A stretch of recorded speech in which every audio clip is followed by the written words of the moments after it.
teachers, physical education teachers or the PE teachers are the PE teachers are essential, or yes, are essential in developing the motor skills of the part of the students. It's because it's because teacher is the bridge for the students to unlock their capabilities in terms of their developing the motor skills. It's because there are a lot of students that even though they are capable of doing these things, but there's a lack of there's a lack of magpa-boost sila para magpagawas to nila ng mga skills mo, so ang dili nila magtrabaho. So that's why it is essential. It is that's the ako lang ibalik. That's why ang teacher ka essential siya para sa mga students. Thank you very much, sir. Yes, Ma'am Nya. Why do you think drill and practice is being indicated as as a teaching strategy in physical education now? Ano nga drill and practice ka? Murag, pwede siya maging strategy na sa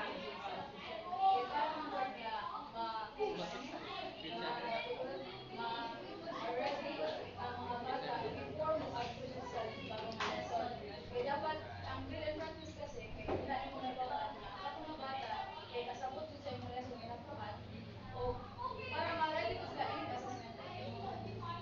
Yes, thank you very much. Sir, yes ma'am.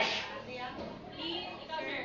In your own words, kanang define drill and practice. Own words lang. Imo pa ma'am, differentiate sila.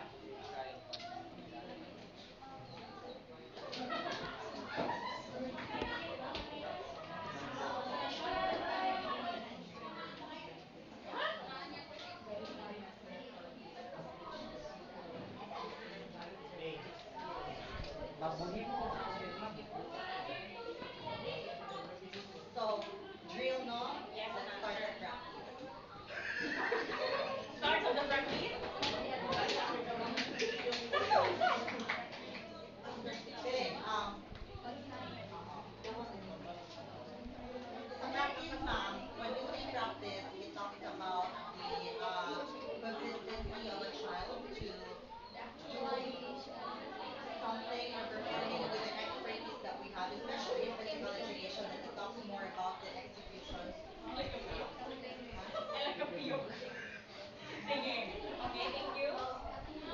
Thanks, okay, thank you, sir. How about you, ma'am? Differentiate lang. Differentiate. Sila rin after.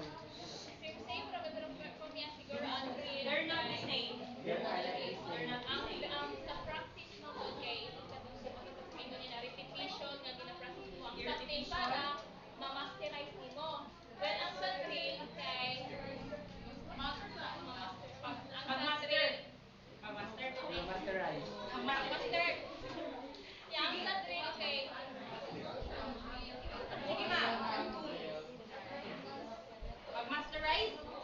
kaya sa drill siya sanay. Ang sa practice kay magsanay. Okay, thank you, ma'am. Thank you very much. Sige, mag-listen ng tanan. Paminaw, please. Paminaw, paminaw. Ang dili makatubag. Yaman ba? Tubag biyan na. Okay, drill. Please read everybody.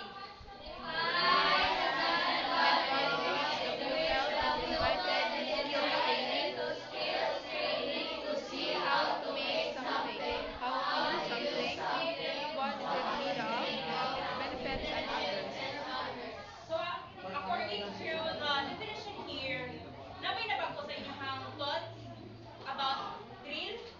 So, to give you kanang more, dahil ra masabdan no, drill focuses on repetition.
Mas ba? Kada more nga mas kanang daghan. Yes, Ma'am Blandy. Or tibuok. What do you think? Ano opinion, Ma'am? Hindi mo siya paduan siya.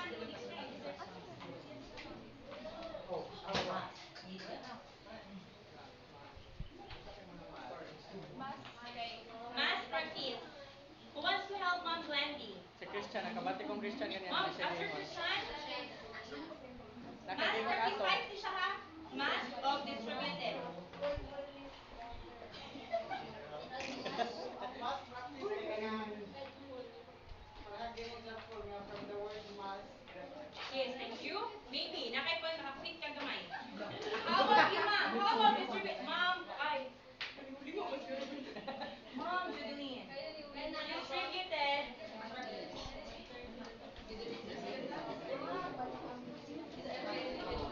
Okay, you may be.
na nakagihatag sila nga position which is center, sa nga na diya basta in a real life situation na. And then pag abot diri sa katong time sa udak niya, mas effective yun ni ang distributing kay of course kada adlaw nga wala sa 1 week nimo nga tagana ana niya imo na tanan matulo ang ang basketball. In a way nga dili sa kayo sila nag-iisip pagkuha, then apply sa nila. Now we're on to the types of drill and practice. Let's move on to the methods of drill and practice to be discussed by our SK Chairwoman, Bar. Memorable, general, Ambienta. best practices and that's the next is the methods of drill and practice. First is so many ang four methods of drill and practice. Whole method, part method, whole method of practicing part. Because first is whole method. Can you read? Yeah, share what your opinion now. Whole method. This method is done by demonstrating the skills and practicing. Di ka basta niya. The whole from beginning to end. This method allows the pupil to acquire the skills, help timing, and see the end product. This method is best used for fast skills that cannot be easily separated by into subparts.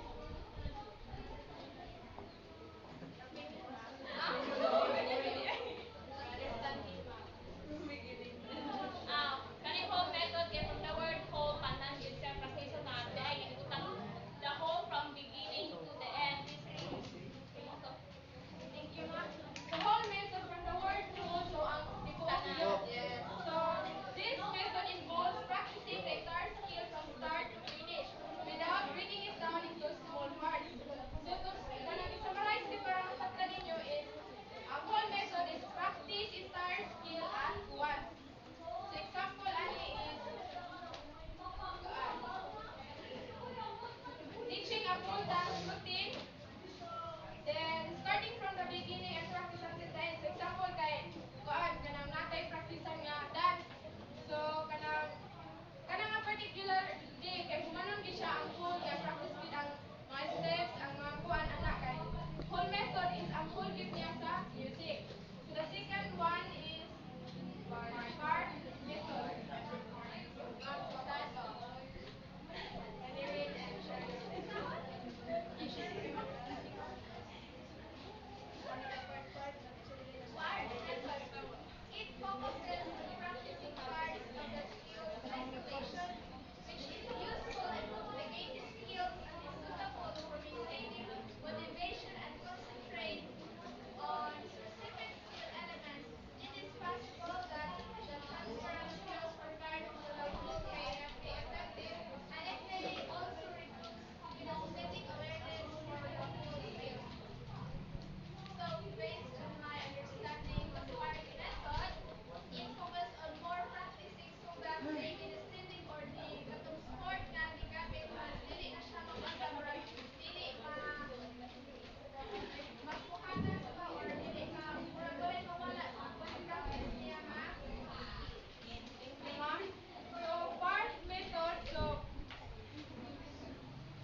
Di ba, i-show ni mo ang whole, kaya sa music sa sayaw. Then example, i-break down na po ni mo ang by part ng concept. Then ikuha na po ni mo ang whole para ma-practice ang buo. So the progressive part method is the step-by-step process. Okay, so para ma-saktan ko ang kung ano yung sa question about the process. Sige,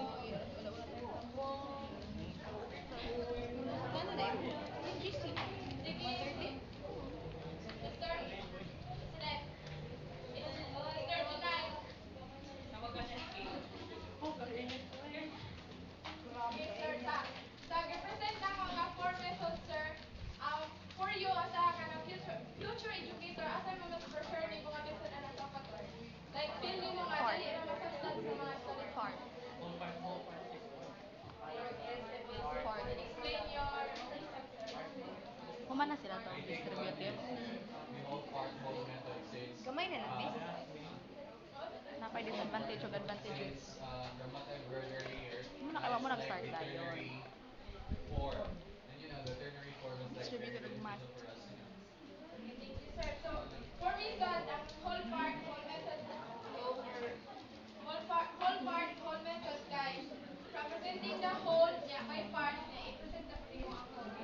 So, that's all for the method. The next one is the advantages and disadvantages of real practice by Ma'am Rosa. Now let's move on to the advantages and disadvantages of using drill and practice. So number one is DCM. Miss, can you take number one? And then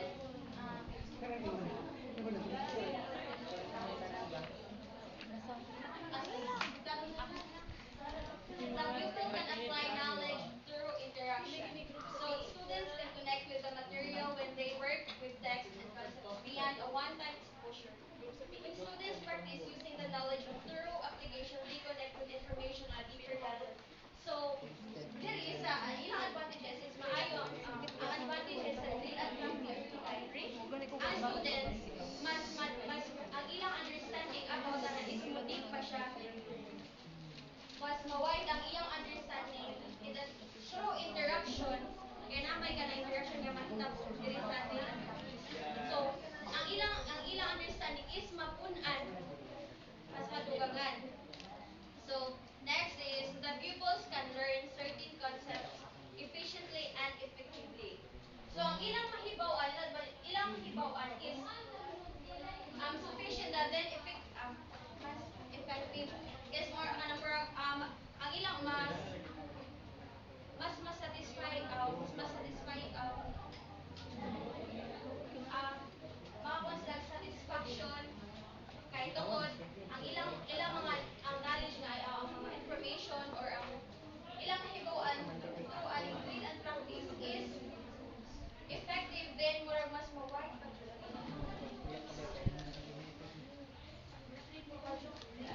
Number three, teaching the pupils various repetitive activities can help them use them in different environments and many different ways.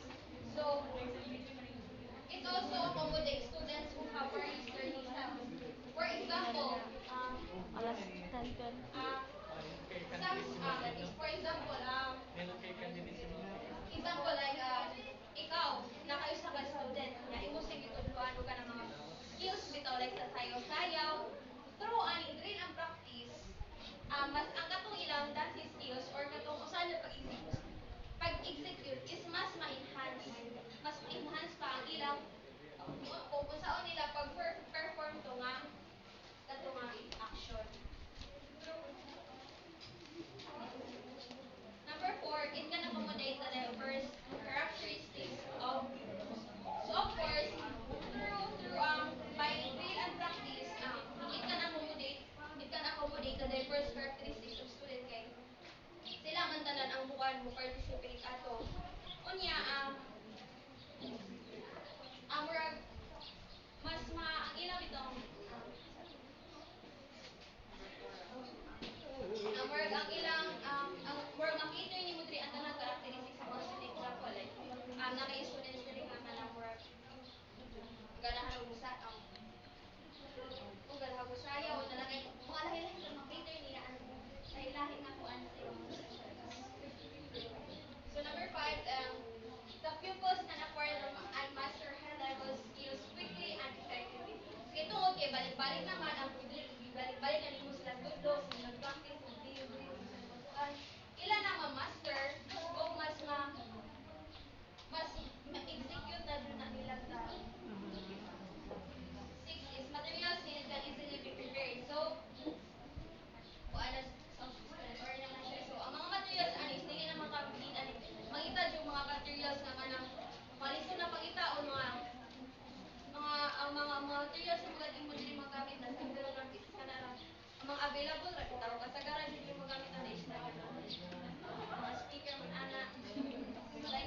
Over.